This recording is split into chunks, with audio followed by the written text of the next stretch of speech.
श्री हरि। गरुड़ पुराण सारोद्धार छठा अध्याय भाग 3।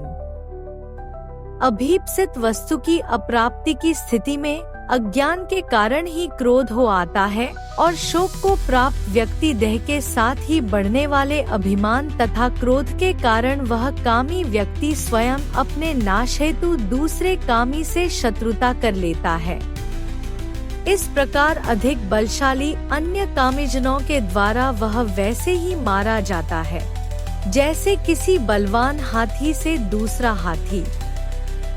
इस प्रकार जो मूर्ख अत्यंत दुर्लभ मानव जीवन को विषयासक्ति के कारण व्यर्थ में नष्ट कर लेता है, उससे बढ़कर पापी और कौन होगा। सैकड़ों योनियों को पार करके पृथ्वी पर दुर्लभ मानव योनि प्राप्त होती है। मानव शरीर प्राप्त होने पर भी द्विजत्व की प्राप्ति उससे भी अधिक दुर्लभ है। अति दुर्लभ द्विजत्व को प्राप्त कर जो व्यक्ति द्विजत्व की रक्षा के लिए अपेक्षित धर्म कर्मानुष्ठान नहीं करता, केवल इंद्रियों की तृप्ति में ही प्रयत्नशील रहता है, उसके हाथ में आया हुआ अमृत स्वरूप वह अवसर उसके प्रमाद से नष्ट हो जाता है।